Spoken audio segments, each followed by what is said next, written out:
बंधु,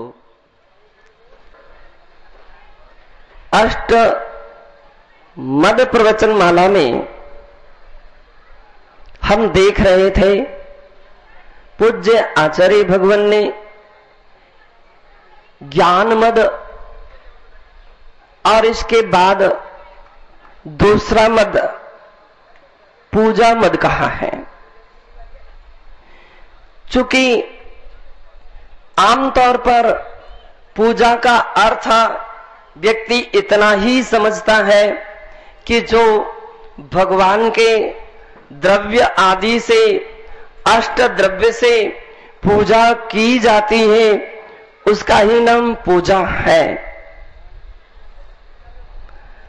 आमतौर पर जो अक्षत पुष्प आदि चढ़ाए जाते हैं उसका ही नाम पूजा है। पर आचार्य भगवान कहते हैं शब्दानाम अनेकार्थः, शब्दों के एक अर्थ नहीं होते हैं, शब्दों के अनेक अनेक अर्थ होते हैं। अष्ट द्रव्य से की जाने वाली भी एक पूजा होती है और दूसरी जहां मान और सम्मान दिया जाता है उसका भी नाम पूजा है। बड़ा आश्चर्य है कि आज के युग में मान पत्र भी भेंट किया जाता है और लोग बड़े आनंद के साथ उसे धारण करते हैं और अपने घर के प्रमुख स्थानों में उसके लिए विशेष रूप से लगा करके रखते हैं क्योंकि वो मान पत्र है। एक बार ऐसे ही किसी स्थान पर जहां मान पत्र लगा हुआ था तो उसको देख करके मुझे हंसी आ गई। तो मकान के मालिक ने पूछा कि महाराज क्या बात है, और वो वहां से निकाल करके लाया और मुझे और पास से पढ़ाने लगा। तो मैंने कहा इसी बात की मुझे हंसी आ रही है कि आपने मानपत्र आपके लिए दिया गया और आपने उसके लिए स्वीकार किया है और इतने अच्छे तरीके से लगा करके रखा है। ना जाने कितने समय से यह यहां पर मानपत्र लगा हुआ है। 4 कसायों में मैंने कहा मान कसाय तो दूसरे नंबर पर रखी गई है, इसके पहले क्रोध कसाय भी होती है। पहला पत्र क्रोध पत्र भी लगना चाहिए और इसके बाद मान पत्र लगना चाहिए तो क्रम बिल्कुल सही हो जाएगा। तो बोले महाराज क्रोध पत्र थोड़ी लगाया जाता है, क्रोध पत्र नहीं लगाया जाता है, ना क्रोध पत्र किसी को दिया जा सकता है और ना वो लिया जा सकता है और ना लगाया जा सकता है। क्रोध पत्र में व्यक्ति अपना अपमान समझने लगता है। मैंने कहा जैसे क्रोध अपने आप में एक कसाय है, भगवान महावीर स्वामी ने मान को भी एक कसाय कहा है। मान भी अपने आप में एक कसाय है। अगर आप मान का पत्र लगा सकते हैं तो क्रोध का भी लगाना चाहिए।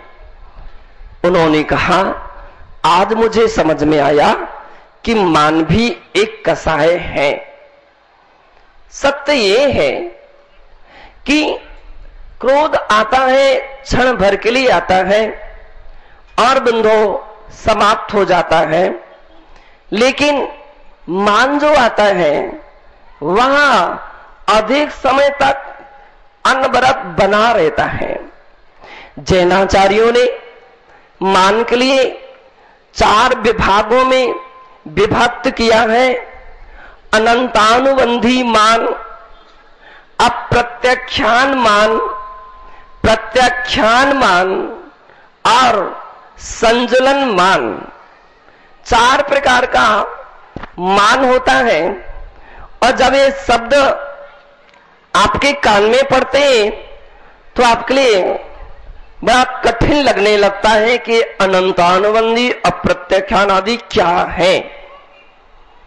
जब ये शब्द पहली बार सुनते तो कठिन लगते हैं, धीरे धीरे वे सरल हो जाते हैं, लेकिन इन्हें हम आपकी भाषा में समझाएंगे। अनंतानुबंधी मान का अर्थ है पत्थर, और अप्रत्याख्यान मान का अर्थ है अस्थि यानी हड्डी। प्रत्याख्यान मान का अर्थ है लकड़ी, और संजुलन मान का अर्थ है लता। लता अब तीनों चारों के अंदर में हमको मान घटाना है, और जब हम इसको देखते हैं तो हमारे आचार्य भगवान नेमी चंद्र महाराज कहते हैं कि जहां पत्थर की तरह अराजकता होती है, अनम्रता होती है, उसका नाम अनंतानुबंधी मान है। जैसे पत्थर के लिए आप लफाना चाहे, नभाना चाहे, झुकाना चाहे, पत्थर टूट तो सकता है, लेकिन 1% भी झुक नहीं पाता है। टूट सकता है, झुक नहीं पाता है। ऐसी भाव यदि अपने अंदर में आए जिस दिन, जिस समय, तो समझ लीजिए ये अनंतानुबंधी मान काम कर रहा है कि जहां झुकने के भाव नहीं हो पाते हैं। अपने से पूज्य, अपने से आदरणीय, अपने से वरिष्ठ आदि आदि के प्रति भी जहां झुकने के भाव ना हो, हाथ एकदम बंद हो जाए और सिर एकदम अकड़ करके ऊपर की ओर चला जाए, समझ लीजिए ये अनंतानुबंधी मान काम कर रहा है। अनंतानुबंधी मान इतना बड़ा काम करता है कि व्यक्ति के लिए अंदर से भी नहीं झुकने देता और बाहर से भी नहीं झुकने देता है। अंदर से भी नहीं झुकने देता और बाहर से भी नहीं झुकने देता। बांस की तरह वह सीधा अखंड रखने का प्रयत्न और प्रयास रहता है। अनंतानुबंधी मानी व्यक्ति तो यह भी सोचता है कि धोखे से भी कहीं मेरा हाथ ऊपर ना आ जाए, कहीं सिर थोड़ा नीचा ना हो जाए। ऐसी स्थिति में वह अकड़ करके खड़ा हो जाता है। बंधुओं, जैसे बांस और घास में बहुत बड़ा अंतर होता है। बांस में और घास में बहुत बड़ा अंतर होता है। एक ऐसा बियावान बहुत विशाल बड़ा जंगल था और उस जंगल में के मध्य से बीच से एक नदी निकली हुई थी और उस नदी के किनारे पर एक काफी वर्ष पुराना बांस लगा हुआ था और उसके नीचे घास भी थी। बांस ने घास को देखा, बांस ने घास को देखा और उसको देख करके कहा, तू जाति की तो मेरी है, वनस्पति है, लेकिन बड़ा दुख हो रहा तुझे देख करके। तू कितनी छोटी अवस्था में तूने जन्म लिया। काश यदि बांस होती तो मेरी तरह आकाश को छूती, लेकिन तू घास है, तेरा जन्म व्यर्थ गया। धिक्कार है तुझे कि जो तू ऐसी छोटी पर्याय में तूने जन्म लिया, मेरी जैसी पर्याय में जन्म लेना था। बांस का अभिमान बोल रहा था, ये बांस का अभिमान बोल रहा था, लेकिन घास ने अपने दोनों हाथ जोड़ लिए और उसने कहा कि मुझे तो लगता है मेरी पर्याय ही श्रेष्ठ है, मुझे यह पर्याय मिली है तो कम से कम छोटे रह करके भी हम बड़ों का आदर तो कर सकते हैं, बड़ों का सम्मान तो कर सकते हैं, बड़ों के प्रति झुक तो सकते हैं।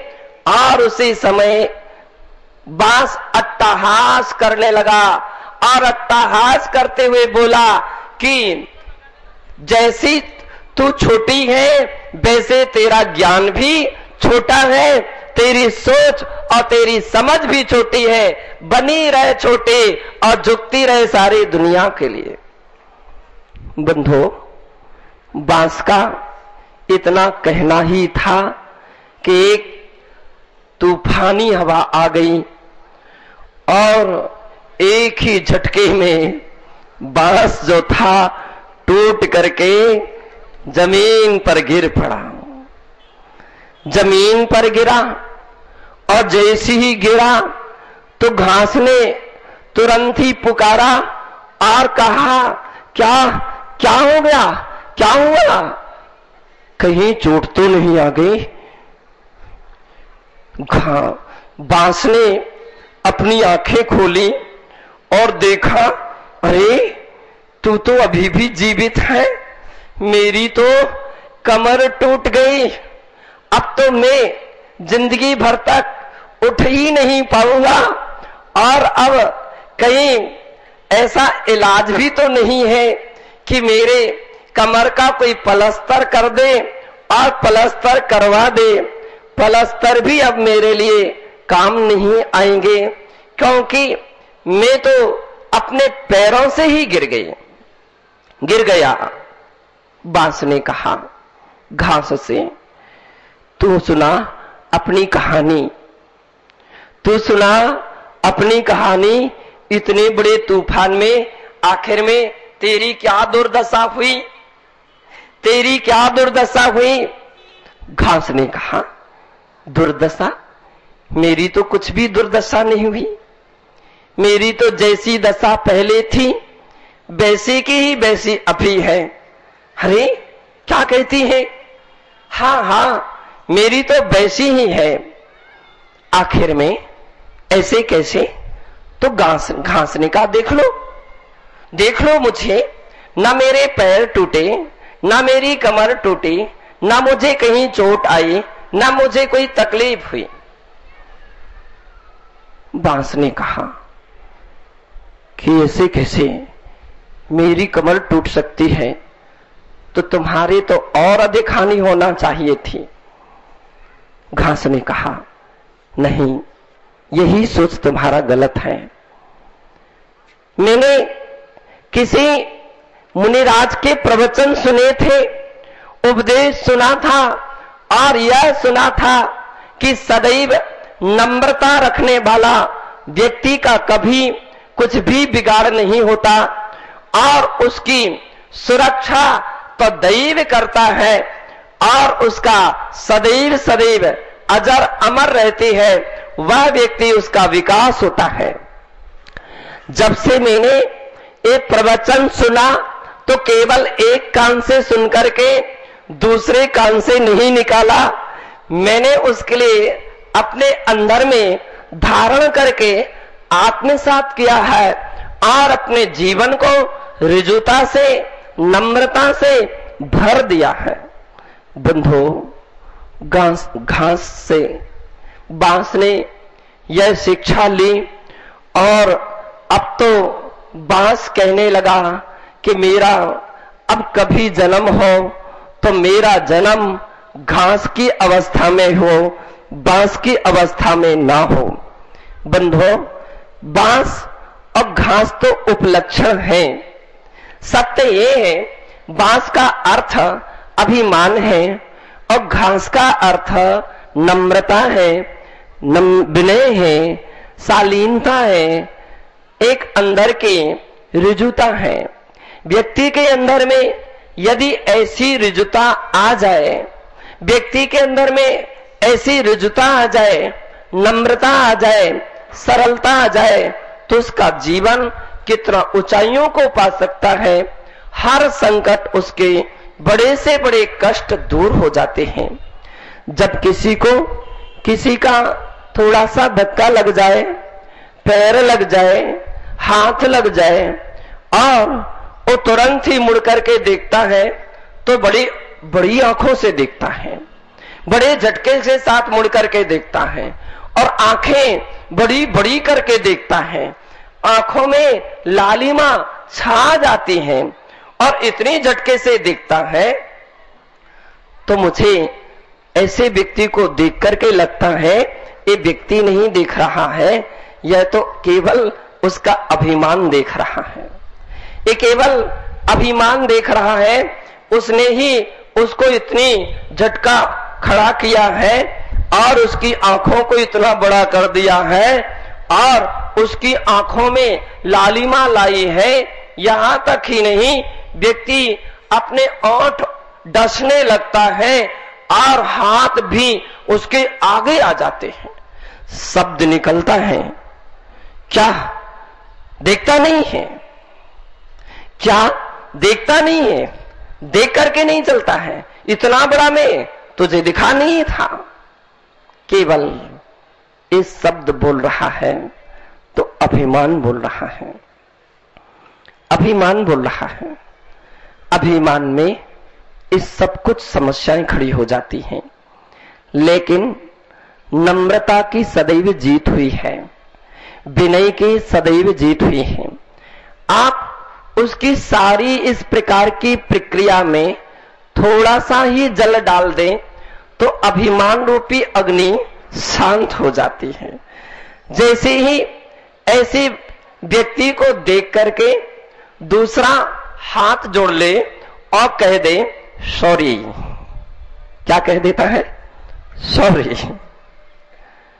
माफ कीजिए, क्षमा कीजिए, मुझसे धोखा हो गया, गलती हो गई, आदि आदि। केवल एक शब्द के बोलने पर ही उसकी वह अकड़न में तुरंत असर पड़ने लगता है। जैसे कोई औषधि व्यक्ति खाता है और औषधि खाने के उपरांत तुरंत ही रोग पर असर पड़ने लगता है और बीमारियां ठीक होने लगती हैं। नम्रता में एक वह ताकत होती है, नम्रता में एक ऐसी शक्ति होती है, नम्रता में एक ऐसी उपलब्धियां होती हैं कि वह बड़े से बड़े अहंकार के लिए भी क्षण भर में ही समाप्त कर सकता है और झुका देता है, एक साथ स्थायी रूप से झुका देता है। बतलाते हैं महात्मा गांधी यद्यपि जैन परिवार से थे, महात्मा गांधी गुजरात के जैन परिवार से थे और वे कभी ट्रेन से सफर कर रहे थे और सफर करते वक्त एक बार ऐसा व्यक्ति उनके पास आया कि उसने उन्हें एक चांटा लगा दिया। जैसे ही वे उस ट्रेन की सीढ़ी से उतर रहे थे और दूसरे नीचे वाले व्यक्ति ने एक चांटा लगाया, गांधी जी उसके पास खड़े हो गए तो उसने दूसरा चांटा लगाया।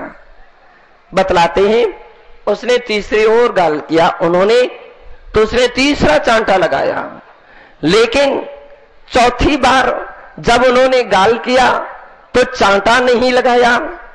अब अभी तो उस व्यक्ति ने उनके हाथ जोड़ लिए, उसने उनके हाथ जोड़ लिए कि मुझे माफ कर दीजिए, और चरणों में गिर पड़ा। बंधो, विनय में, नम्रता में इतनी ताकत होती है कि बड़े से बड़े अभिमान को भी झुका सकती हैं। आज तक जितना भी विकास हुआ है, उन्नति हुई है, केवल नम्र प्रकृति के व्यक्तियों की, सरल प्रकृति के व्यक्तियों के विकास हुआ है। लोग कहते हैं अधिक सरलता सुख नहीं, देखो विपिन मझार, सीधे बिरवा कट गए, टेढ़े खड़े हजार। काफी लोग आते हैं और बोलते हैं महाराज ज्यादा सरल नहीं होना चाहिए। आज का जमाना अब सरलता का नहीं है। सरलता के लिए कष्ट दिए जाते हैं, सरलता पर विपत्ति आती है, सरलता पर कष्ट तकलीफ आते हैं, और सरल व्यक्तियों को ही परेशान किया जाता है। सबसे पहले सीधे वृक्षों को दिया जाता है। जो टेढ़ी निगाह से देखता है व्यक्ति उससे बगल से रास्ता काट करके निकल जाता, लेकिन जो सीधा होता है उससे ही टकराता है और उससे ही लड़ने और जूझने का प्रयास करता है। लेकिन तो लोगों ने कहा कि जीवन में सरल नहीं होना चाहिए। यहां कबीर लिखते हैं अधिक सरलता होना ही नहीं चाहिए, लेकिन मेरा सोच है अधिक ही क्या, अधिक से अधिक, और जितने अधिक हो सकते हैं उतनी ही सरलता होना चाहिए। सीधे वृक्ष मानते हैं कटते हैं, सीधे वृक्ष कट सकते हैं, लेकिन कीमत जो होती है उन सीधे वृक्षों की भी ही होती है। मूल्यांकन होता है वह केवल सीधे वृक्षों का ही होता है। इज्जत और सम्मान बढ़ता है केवल सीधे वृक्षों का ही बढ़ता है। सीधे सरल व्यक्तियों के लिए फांसी की सजा दी गई, सूली पर चढ़ाया गया, तलवार के घाट उतारा गया, लेकिन जितना भी उन्नति पाई है सूली का सिंहासन केवल सरल व्यक्तियों का ही हुआ है। सरलता में कष्ट है, लेकिन वहां अगर हम अपनी हिम्मत ना हारें, हम अपने साहस को ना खोए, तो बंधो वहां सूली भी सिंहासन का रूप ले लेती है। सेठ सुदर्शन की कहानी आप सबको याद है। सूली का सिंहासन बना था, अग्नि के अंगारे शीतल जल बन गए, और जल के अंदर में भी कमल बना था। सती सीता का उदाहरण आपके लिए बराबर बराबर याद है कि वह अग्नि का कुंड जल कुंड बन गया। नाग, काला नाग, जहरीला नाग भी हार बन गया, हार बन गया। आखिर में सीधे सरल ही तो वे व्यक्ति थे। पार्श्वनाथ भगवान के लिए केवल सरलता पर ही उपसर्ग था, लेकिन सरलता की उपलब्धि यह निकली कि पार्श्वनाथ भगवान के लिए केवल ज्ञान की प्राप्ति हो गई और एक दिन निर्वाण की भी प्राप्ति हुई। सीधा सरल बनना खराब नहीं है, नम्र बनना खराब नहीं है। लोग कहते हैं नम्रता कायरता की पहचान है, लेकिन मेरा सोच है नम्रता वीरता की पहचान है। नम्रता वीरता की पहचान है कि जो बड़े से बड़े बलशाली व्यक्तियों को झुकाने में एकमात्र समर्थ होते हैं, तो वह नम्रता होती है। महात्मा गांधी ने अस्त्र उठाना, शस्त्र उठाना पसंद नहीं किया, अपितु अहिंसा के बल पर विजय प्राप्त की। भगवान महावीर स्वामी कहते हैं अस्त्र से यदि तुमने अस्त्र को जीता तो क्या जीता? सही जीत तो वह है कि बिना अस्त्र के भी शस्त्र नीचे आ जाए, बिना अस्त्र के भी शस्त्र नीचे आ जाए। वह विद्या और वह कला ही सबसे बड़ी श्रेष्ठ कला है। और बंधो वह कला केवल नम्रता में आती है। नम्रता का जल जब तक मिट्टी में रहता है, नम्रता का नीर जब तक मिट्टी में रहता है, तब तक मिट्टी में कोमलपना रहता है। और उस मिट्टी के लिए चाहे जिस प्रकार के सांचे में ढाला जा सकता है। बंधो, जिसके अंदर से नम्रता का नीर सूख गया हो, नम्रता का नीर सूख गया हो, अब उस मिट्टी को सांचे में ढालने का प्रयास करोगे तो पहली बात वह ढलेगी नहीं, और दूसरी बात चूर चूर तो हो जाएगी, लेकिन उसका सम्यक आकार नहीं आ पाएगा। जबरदस्ती प्रयास करोगे तो उल्टा जो उसका सांचा है वही खराब हो जाएगा, लेकिन मिट्टी में आकार नहीं आ पाता है। साधक हमेशा अपने जीवन में यही विचार करते हैं, सज्जन पुरुष एकमात्र यही चिंतन करते हैं। और बंधो, अपने जीवन में नम्रता के नीर को सूखने नहीं देते हैं, और नहीं सूखने देते हैं इसलिए उनका विकास होता जाता, और बढ़ते बढ़ते एक दिन उनका सिद्ध जैसी अवस्था बन जाती है, सिद्ध एक पुरुषाकार अवस्था बन जाती है, अरहंत के आकार के रूप में वह उपलब्ध हो जाता है। जिंदगी में अपने जीवन में अभिमान नहीं, नम्रता चाहिए। पूजा मद बात चल रही है केवल पूजा मद की, और पूजा मद में जो अपन गिना रहे थे में अनंतानुबंधी मान पत्थर की तरह होता है, वो बिल्कुल नहीं झुकता। और अप्रत्यख्यान मान जो होता है वह हड्डी की तरह होता है। हड्डी में हल्कापन, रिजुता तो हल्की आती है, लेकिन वह इतनी हल्की होती है कि उससे कोई खास उपलब्धियां नहीं हो पाती हैं। वहां अप्रत्यख्यान मान है जिसमें पत्थर की तरह तो अकड़न नहीं है, लेकिन हाँ फिर भी अभी अकड़न उसकी समाप्त नहीं हुई है, उससे कुछ प्रतिशत कम होते हैं। वह ये हो सकता है कि हाथ ना जोड़े, लेकिन पीछे आगे पीछे हाथ जोड़ ही लेता है।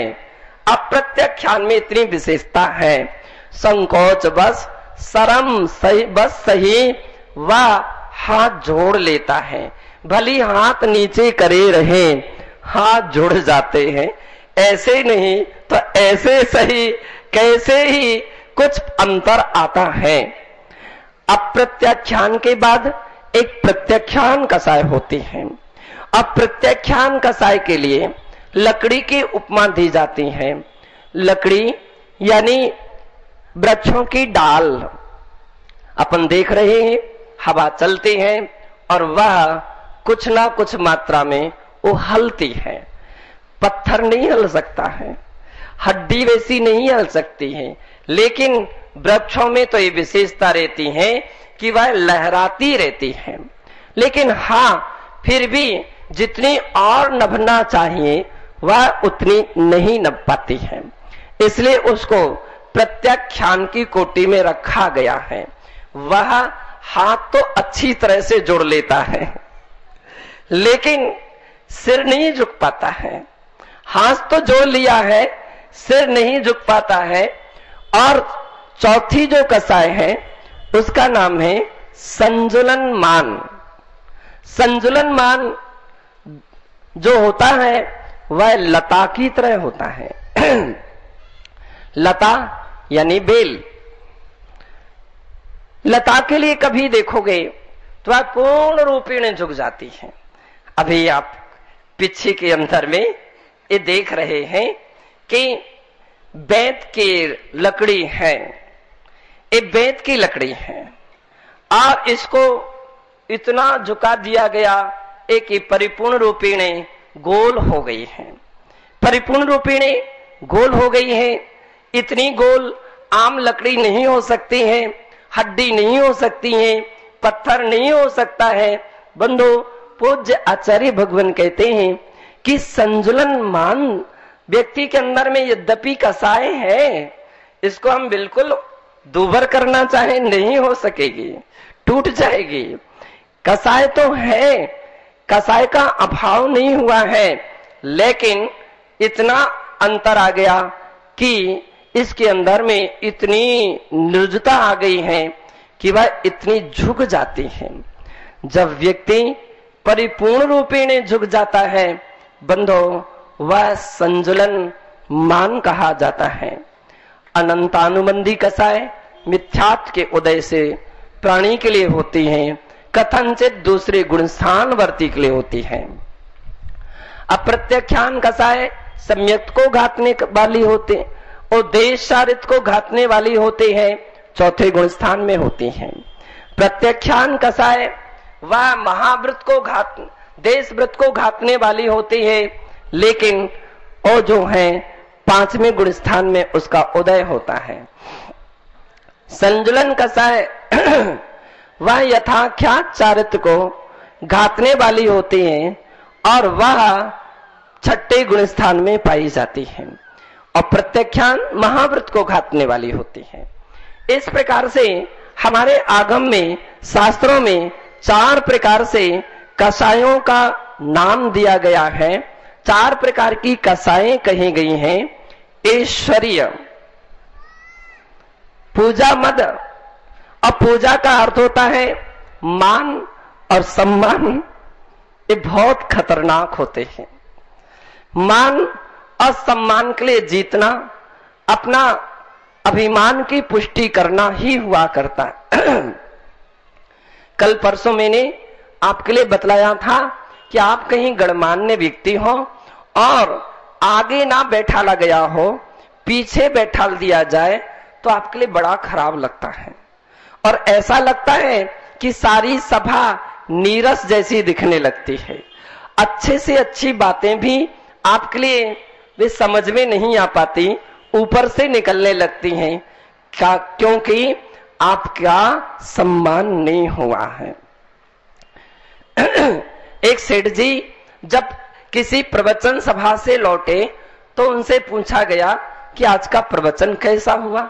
उन्होंने कहा, आज का प्रवचन क्या कहना, आज का प्रवचन कोई मजा तक नहीं आया, कोई समझ में तक नहीं आया, कोई आनंद भी नहीं आया, पता नहीं कहां से कहां क्या बात करते रहे। व्यवस्थापक ऐसे थे, केवल स्वागत सम्मान में पूरा समय कर दिया, सारा समय ऐसा खर्च कर दिया। क्यों? उनका स्वागत नहीं हो पाया था। व्यवस्थापक बहुत कुशल थे, व्यवस्थापक बहुत कुशल थे, जैसे मीरा मार्ग के। दूसरे दिन उन्होंने उन सेठ जी का सबसे पहले माल्यार्पण कराया और सबसे पहले आगे बैठाल दिया, और प्रवचन उन्होंने सेठ जी ने सुने। प्रवचन के बाद जब वे वहां से बाहर गए तो फिर लोगों ने पूछा कि सेठ जी आज का प्रवचन कैसा था, आज का कार्यक्रम कैसा था। बोले, बड़ा मजा आ गया, आज का जैसा तो मैंने कभी सुना ही नहीं था, बड़ा आनंद आ गया, और अब तो मुझे ऐसा लगा कि अब तो डेली जाऊंगा। वो कल कह रहे थे कि अब मैं कभी नहीं जाऊंगा। यानी व्यक्ति धर्म का लाभ कम लेता है, ऐश्वर्य मद में अभिमान की भूमिका अधिक होती है।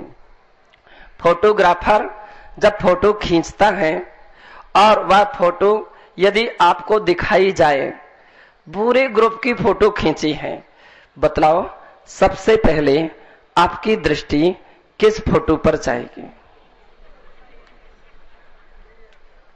सबसे पहले दादाजी व्यक्ति खोजता है तो एक एक करके वह अपनी फोटो खोजता है, और यदि उसकी फोटो है तो फिर उसके मुख से निकलेगा, क्या बढ़िया काम, बहुत अच्छा फोटोग्राफर था और उसने बहुत अच्छी फोटो खींची है। क्यों? क्योंकि उसकी फोटो उसमें है। काश उसकी फोटो ना हो तो फिर ध्यान रखना भैया फोटोग्राफर,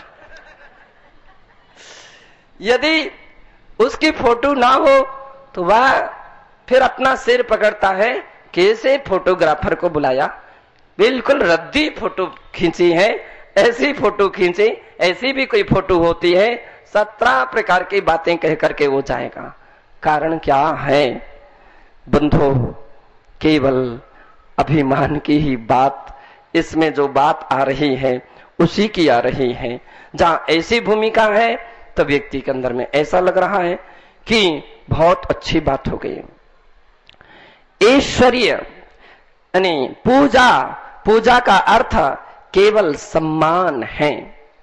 श्रवण बेलगोला का मूर्ति का निर्माण हो गया, विशाल मूर्ति तैयार हो गई, और उस वक्त के जो राजा चामुंडराय थे, बहुत द्रव्य खर्च करके मूर्ति का निर्माण कराया गया। लेकिन चामुंडराय के अंदर में एक अभिमान आ गया, मैंने ऐसी मूर्ति तैयार करूंगा कि विश्व में कहीं नहीं मिलेगी। इतना द्रव्य खर्च चाहे जितना हो, लेकिन मूर्ति ऐसी होना चाहिए। बंधो, मूर्ति तो बन गई, सब कुछ हुआ, लेकिन अभिषेक के समय बहुत बड़े बड़े स्वर्ण और रजत के कलशों से अभिषेक किया गया, लेकिन कोई भी कलश का जल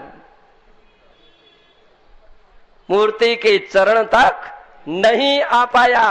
मूर्ति पूरी भीग भी नहीं पा रही थी। सबको आश्चर्य था, बड़ा आश्चर्य था कि हम लोग इतने बड़े बड़े राजा, इतनी बड़ी मेहनत से इतना खर्चा करके काम किया, और जल नीचे तक ना आया, भगवान के चरणों तक नहीं आया। आपस में चर्चाएं चल रही थी। बंधो, उसी वक्त एक वृद्धा मां, जिसका नाम था गुल्ली का, बतलाते हैं वह गुल्ली का कितना सा बर्तन उसके पास, सोने चांदी के घड़े नहीं थे, तांबे के और पीतल के भी घड़े नहीं थे उसके पास। तो बड़ा आश्चर्य है, मिट्टी का भी घड़ा लेकर के नहीं गई, वो तो नारियल की जो नरेली होती है, नारियल का एक प्रकार से आधा हिस्सा था, उसमें दूध भर के ले गई थी। और वहां जैसे तैसे कितने धक्के खाए होंगे उसने, गरीब थी बेचारी, कितनी इंतजारी करनी पड़ी होगी कि सारी लेन अभिषेक कर ले, तब कहीं उसका नंबर आने वाला था। बतलाते हैं कि वो आखिर में जब वो अभिषेक करती हैं तो सारा का सारा प्रतिमा सांगो पांग रूपेण गीली हो जाती है। अब तो बड़े बड़े राजा महाराजाओं के भी चेहरे ऊंचे हो गए, भौहें तन गई। आखिर में कौन ऐसा व्यक्ति है? हम लोगों के इतने बड़े बड़े कलश का पानी नीचे तक नहीं आया, और इसका इतना छोटा सा बर्तन, कितना सा दूध था, और पूरी प्रतिमा भीग गई।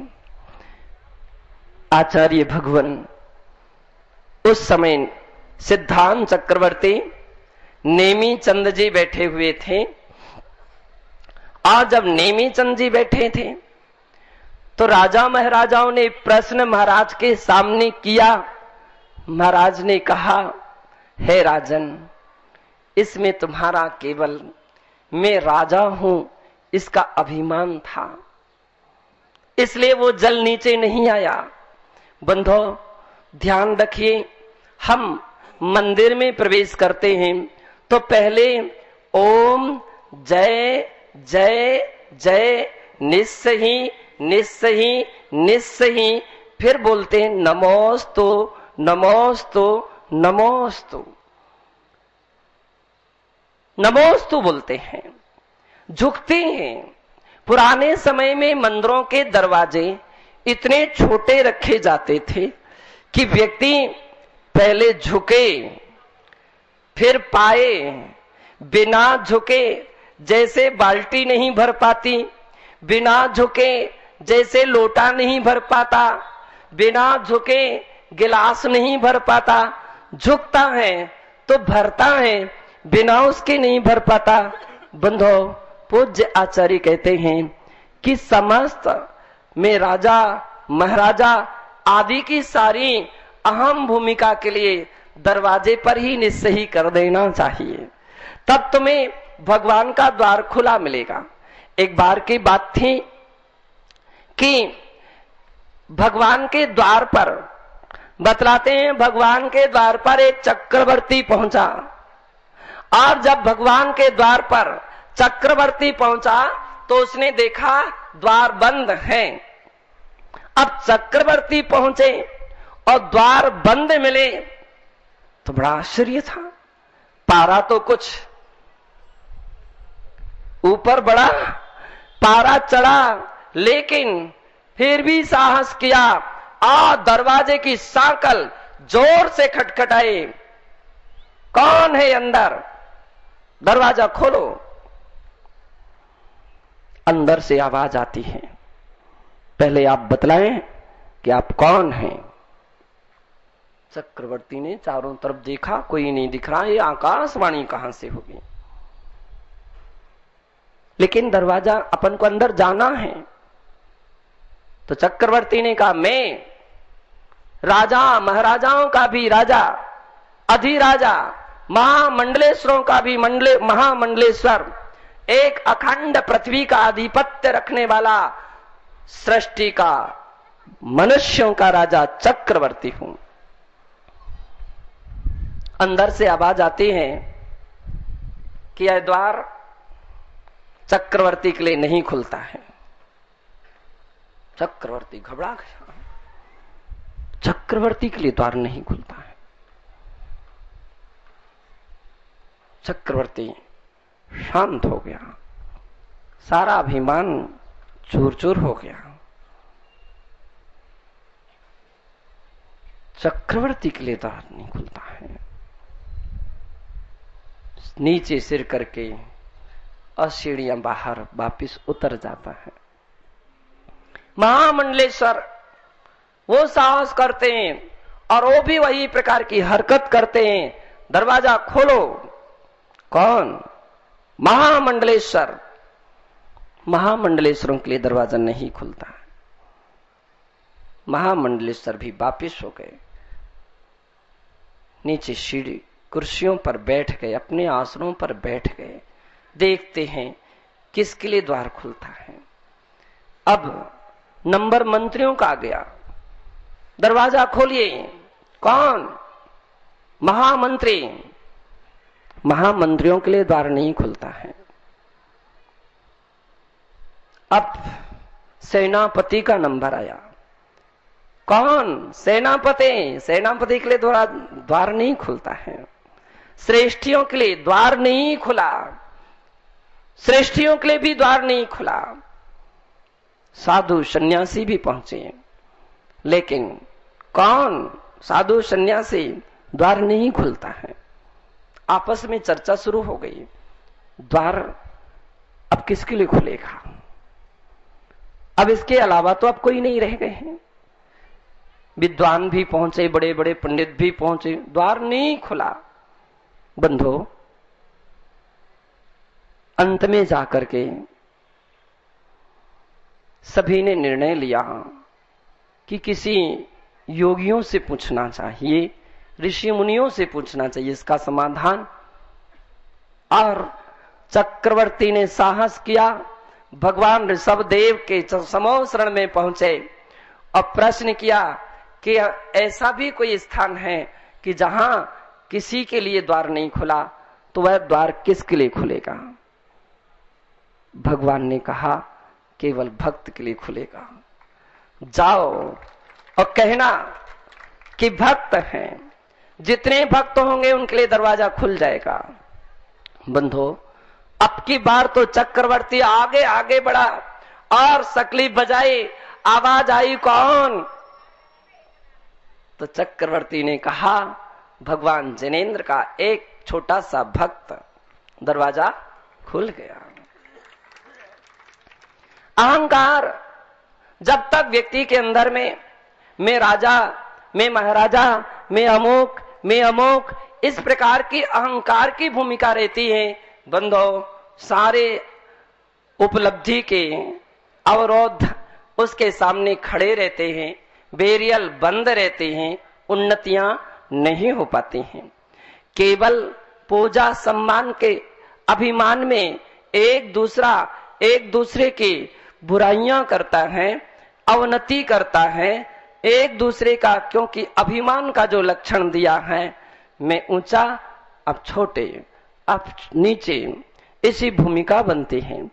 एक बार दो विद्वान राजा की राजसभा में आमंत्रित किए गए, लेकिन दोनों विद्वान इतने अभिमानी थे कि बतलाते हैं कि दोनों विद्वान वहां पहुंच तो गए, लेकिन एक दूसरे को देखते ही दोनों की भौहें तन गईं।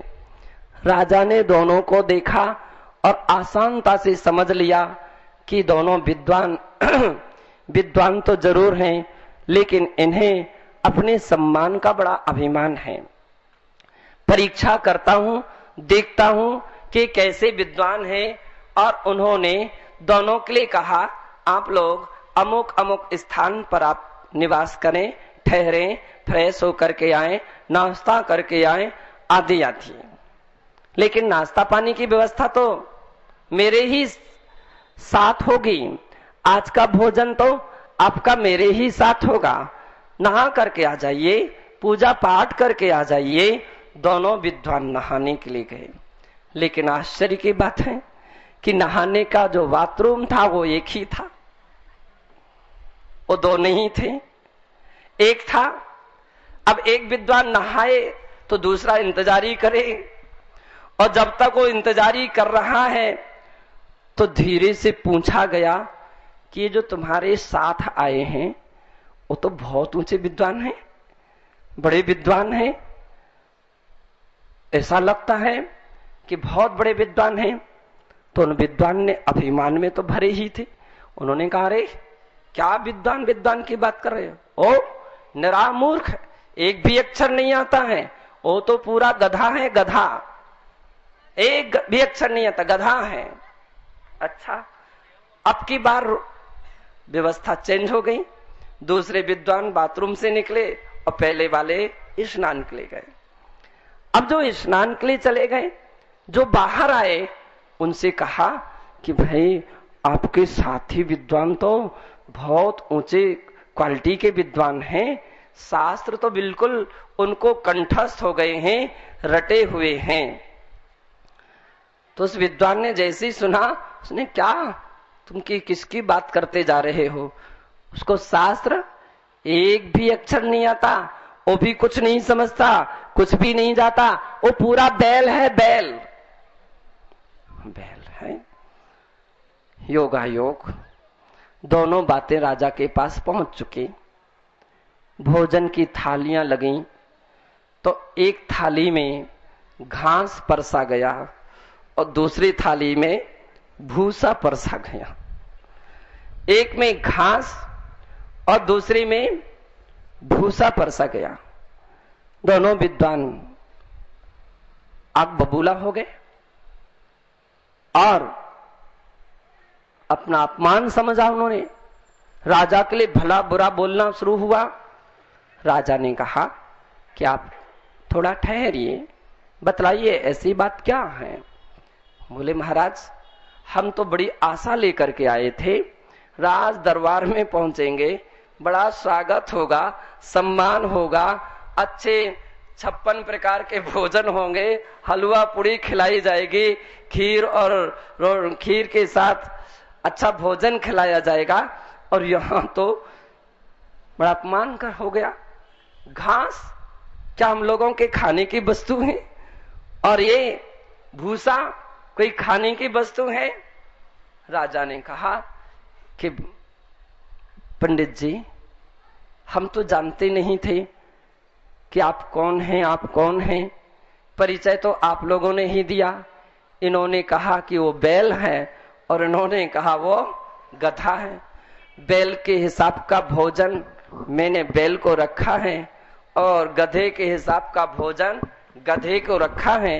अच्छी से अच्छी क्वालिटी की सामग्री मंगाई है।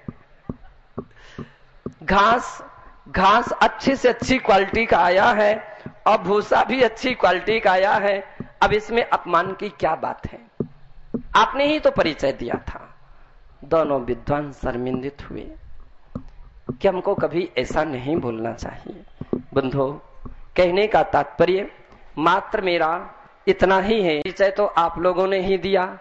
इन्होंने कहा कि वो बैल है और इन्होंने कहा वो गधा है।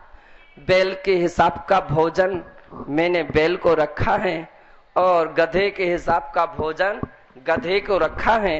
अच्छी से अच्छी क्वालिटी की सामग्री मंगाई है। घास अच्छी से अच्छी क्वालिटी का आया है और भूसा भी अच्छी क्वालिटी का आया है। अब इसमें अपमान की क्या बात है? आपने ही तो परिचय दिया था। दोनों विद्वान शर्मिंदित हुए कि हमको कभी ऐसा नहीं बोलना चाहिए। बंधो, कहने का तात्पर्य मात्र मेरा इतना ही है कि आज तक हम जहां कहीं भी देखते हैं कि व्यक्ति केवल अपने अभिमान की पुष्टि करता है, दूसरे को नीचे झुकाने का, नीचे दिखाने का ऐसा प्रयत्न करता है। यही सबसे बड़ा कसाय मानी जाती है, यही पूजा मद माना जाता है। हम ऐसे अभिमान को छोड़ें, जीवन में सहजता लाएं, जीवन में सरलता लाएं और अपने जीवन को नम्रता से भर दें, तो अपना जीवन कई गुनी आनंद और खुशी से आपका भर जाएगा।